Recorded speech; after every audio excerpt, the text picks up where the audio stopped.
Hey guys, it's me with introvert media. ആദ്യം തന്നെ നമുക്കൊരു യാത്ര പോയാലോ?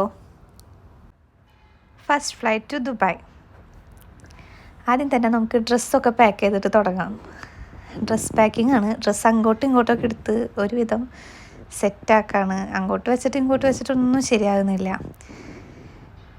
എന്നിട്ട് പിന്നെ എങ്ങനെയൊക്കെയോ പെട്ടി റെഡിയായി. ഇതാണ് എൻ്റെ കോസ്റ്റ്യൂം.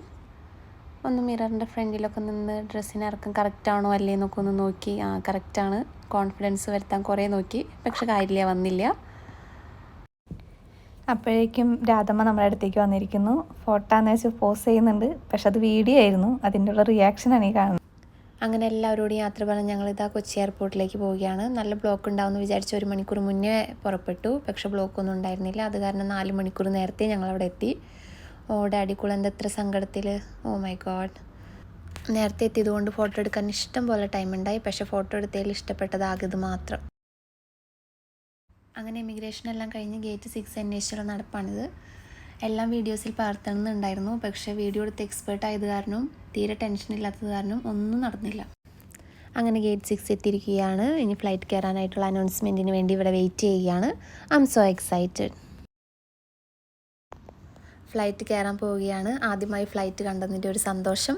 എയർ ഇന്ത്യ എക്സ്പ്രസ് തൊട്ടടുത്ത് പൊന്തണോ താഴണോ എന്ന് വിചാരിച്ച് കിടക്കുന്നുണ്ട്. അതുകൊണ്ടാണോ എന്നറിയില്ല, ചെറിയൊരു ഉൾഭയം കൂടിയുണ്ട്. അങ്ങനെ ഫ്ലൈറ്റിൻ്റെ ഉള്ളിൽ കയറി. സൈഡ് സീറ്റ് ആയിരുന്നു എൻ്റെ, അതുകൊണ്ട് ഞാൻ നല്ല ഹാപ്പി ആയിരുന്നു.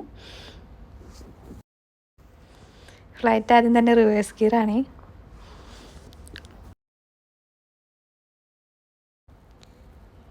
നമ്മുടെ കൊച്ചിൻ ഇൻ്റർനാഷണൽ എയർപോർട്ടിനോട് ബൈ പറഞ്ഞു പോയാണ്. സൈഡ് സീറ്റ് കിട്ടുകൊണ്ട് നല്ല ഹാപ്പി ആയിരുന്നു കേട്ടോ. വ്യൂസൊക്കെ കാണാൻ പറ്റി. നൈറ്റ് വ്യൂവും കുഴപ്പമില്ലായിരുന്നു. മുകളിൽ നിന്നുള്ള വ്യൂ ഒക്കെ അഡ്ജസ്റ്റ് ആയിരുന്നു. പിന്നെ ഒന്നും കാണാൻ പറ്റുന്നുണ്ടായിരുന്നില്ല. വിൻഡോ ക്ലിയർ അല്ലാത്ത കാരണം ക്ലിയർ ആവുന്നുണ്ടായിരുന്നില്ല. പിന്നെ ഷാർജ എയർപോർട്ട് എത്തിക്കഴിഞ്ഞപ്പോൾ, ഷാർജ അല്ല, ദുബായ് എയർപോർട്ട് കേട്ടോ. ദുബായ് എയർപോർട്ട് എത്തിക്കഴിഞ്ഞപ്പോൾ പിന്നെയും കുറച്ച് കാര്യങ്ങൾ ഇങ്ങനെ കാണാൻ തുടങ്ങി. നിറച്ചും കെട്ടിടങ്ങൾ, നല്ല വ്യൂ ആയിരുന്നു കാണാനായിട്ട്. അതിൽ ഞാനിങ്ങനെ വീഡിയോ വെച്ചുകൊണ്ടിരിക്കുന്നില്ല. വെൽക്കം ടു ദുബായ് എന്ന് പറഞ്ഞൊരു സീൻ കണ്ടായിരുന്നു. നല്ല ഹാപ്പി ആയിരുന്നു കേട്ടോ അത് കണ്ടപ്പോൾ. എയർപോർട്ടിൽ നിന്ന് പിക്ക് ചെയ്യാൻ വന്നത് ചേച്ചിയും ചേട്ടൻ്റെ ഫ്രണ്ടും കൂടിയിട്ടായിരുന്നു. ബൊക്കൊക്കെ പിടിച്ചിട്ടുള്ള വെൽക്കമിങ് ഒക്കെ ഉണ്ടായിരുന്നു. കൊള്ളായിരുന്നു. എയർപോർട്ടിൽ എത്തിയത് 4:30 വീട്ടിലേക്ക് എത്തിയപ്പോൾ 7:30 കഴിഞ്ഞായിരുന്നു. പിന്നെ നല്ലൊരു ഉറക്കം പാസ്സാക്കി. അപ്പോൾ ടാറ്റ ബൈ ബൈ. നമുക്ക് നെക്സ്റ്റ് വീഡിയോയിൽ കാണാം.